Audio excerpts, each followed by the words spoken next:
So in the last video, I talked about the list of things you need to get started with charcoal drawing. Then somebody asked, do I need everything? Oh my God, that's a lot of things I listed in that video. Another friend asked, I'm on a budget right now. Can you just recommend just a few things if I can get started with?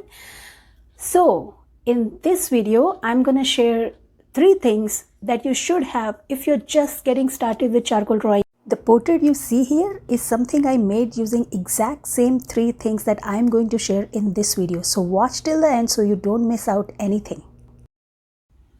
Let's check them out. This is Monica and I share tips and tools to help you improve your drawing. And if this is the first time we are meeting, consider subscribing and leave a comment below.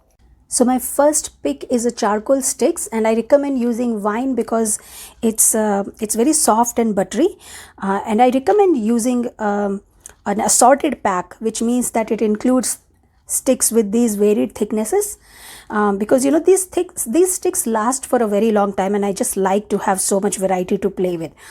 The assorted pack usually also includes very thin sticks like this, and these can be easily used as a pencil. Now keep in mind that these sticks, the thin ones specifically, could be very fragile and they will break if you put a lot of pressure on it. But you know, if you really want to draw at a high quality, you should really draw with a light hand anyway. So I think that's a great practice. So my second pick is of course eraser. And I recommend kneaded eraser. This is an eraser that you can mold in any shape. However, more important than that, the thing with this is that it lifts off the particles off the paper.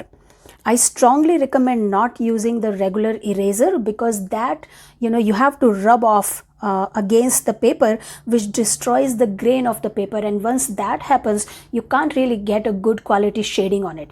So I highly recommend using a kneaded eraser, and you know, also make marks with light hand so you can lift off easily.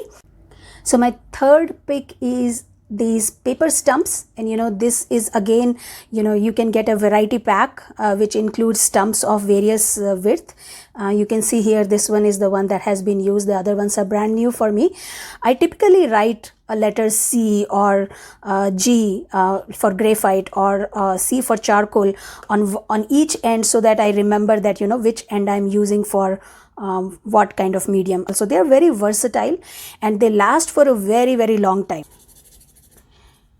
Become very handy in like in blending, and you can, as I was showing earlier, you know, if you get like a strong bunch of charcoal at some point of time, you can even lift charcoal from there and just draw using the stump if you want like a light mark. So they're very versatile. I actually do a lot of my drawings and sketches with just these 3 things. So trust me, you're not going to miss out anything. And here's another example of a drawing created with just those 3 things that I mentioned in this video. If you got any benefit out of this video, hit the like button and share this video with that one friend who may also benefit from this information.